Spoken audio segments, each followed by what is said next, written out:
This is by me, and it's called His Just Rewards. Hello? Good, I'm glad you're home. I'm coming over in 5 minutes. Turn off your TV, your computer, or whatever else you have on. When I get there, I want you to be completely naked and ready for me. I'll let you know what to do when I get there, okay? I snap this out in my best commanding tone, never letting on that I'm shaking and nervous. I say this as if I talk this way all the time, even though so far I've only hinted at what a bitch I can be. I have a clear sense of direction and purpose, have summoned all my power for one final explosive encounter that will only work if I play it cool. I arrive a few minutes later and knock briskly on the door. He opens it naked, but with sandals on. I march right in, pushing past him, pulling Carla into the room after me, daring him to ask me who she is or what she's doing here. Maybe he knows, maybe he doesn't, but it's not my problem. What are those doing on your feet? I ask disdainfully, pointing at the sandals. I don't wait for him to respond before continuing. Take those things off and get down on your knees. Anticipating his protests about the dusty floor, I bark, don't argue, just do it. I hand Carla the bag and signal to her to fish out the riding crop I've packed specifically for this occasion. I feel much bigger than my 5'2" height, and not only because of the severe black heels I'm wearing. This is good because he's big and strapping, and I need all my willpower to go through with it. When he's on the floor, I nudge him with my foot, tapping his ass and telling him to start crawling. We follow him as he leads us to his office. Now get up. He keeps looking at me with those puppy dog eyes that beg me to pet and kiss and coddle him, to give him a hint of the affection he's come to crave from me. But affection isn't a one-sided transaction, and I only have so much attention to give without getting what I require in return. I've been waiting for his side of the bargain, his compliance with my very simple demand, a question in search of an answer, and so far he hasn't come close. It's time to teach him a lesson. He sits in the chair, and I secure his ankles to the chair's legs, then wrap bondage tape around his chest and knees in enough places so that I'm confident he's secured. I want to bind his wrists with rope, but settle for only one, leaving the other free, not because I want him to use it, but to tempt him into committing acts I'll have to punish him for later. Carla senses that I don't need her help and goes off to the adjoining bedroom to wait for me.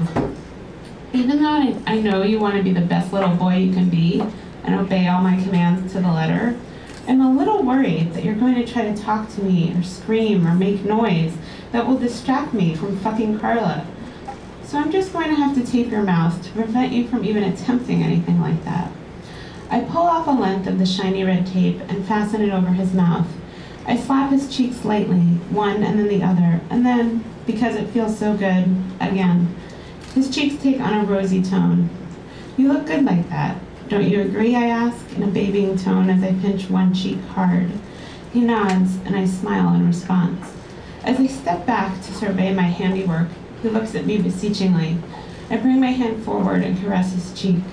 Am I supposed to feel sorry for you, all alone out here with only a video to keep you company, turned around so you can't see us all naked? Have you ever seen two girls together? I bet you haven't, but the thought of it turns you on.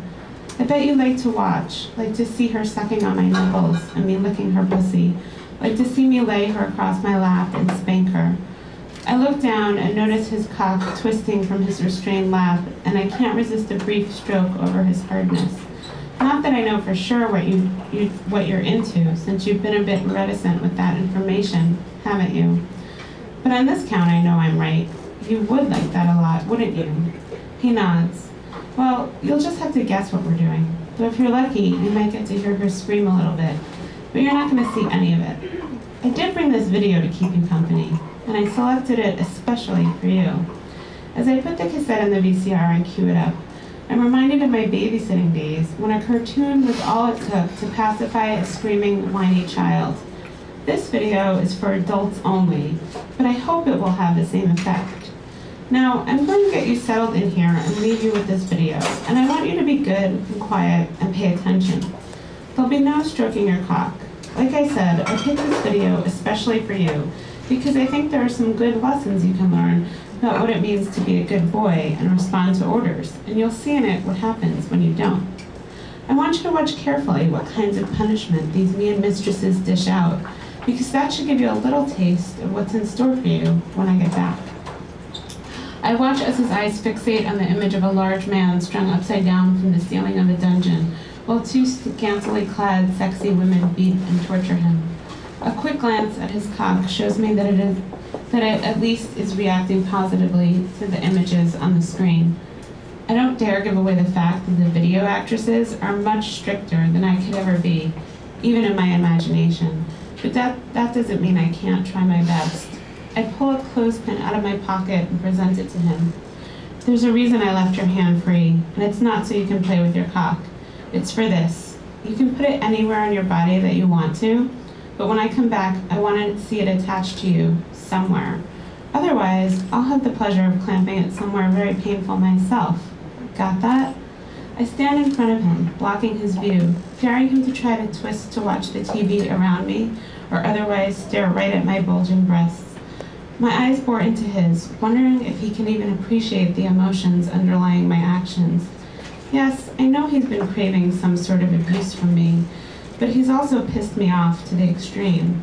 I have to watch myself that I don't go overboard, don't take too much of my anger out on his willing skin. The babysitting image returns when I think of how childishly he's been acting lately, wanting all the fun and none of the responsibilities of a real relationship. My questions go repeatedly unanswered, even though I find it hard to believe that a grown man doesn't have a response, can't articulate in words what gets him hard, what turns him on. Women are supposed to be the mysterious, hard-to-read creatures. Men as easy as saying, fuck me. But it doesn't actually work that way in the real world. I wonder if I can hurt him enough that he'll give me the verbal contact that I crave, the communication that has been missing since the earliest days of our relationship. I wonder if there will come a day when I can ask him to spin me a fantasy, to let me into his head, even if only for a moment. Sadly, I don't think that's in the cards for us, so I'll take what I can get from him and move on. Now, watch your video like a good little boy. I'm not giving you a pen to take notes, but I hope you'll remember what you've seen, because I'm going to ask you about it. I'll be in the other room, but don't expect me back until I'm good and ready. And don't even think about trying to escape. When the video is over, you can sit there and play with your clothespin, but you're not to touch yourself, and certainly not to come under any circumstance. Believe me, I'll know if you do. Got that? He nods again, and I walk away, filled with an energy that bursts through my whole body.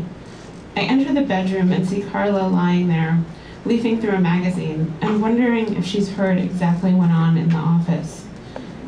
The sight of her fills me with an irresistible urge to touch her, taste her, to have her and never let go. I forget any potential awkwardness over the fact that I've been naked in here with him as well. Now it's only about me and her, nobody else. I have a brief urge to close the door, even though I know that there's no way he can come in here to watch. Anyway, it doesn't matter. Whenever I'm with her, whether we're in a private bedroom or on a public dance floor, it seems as if we're completely alone.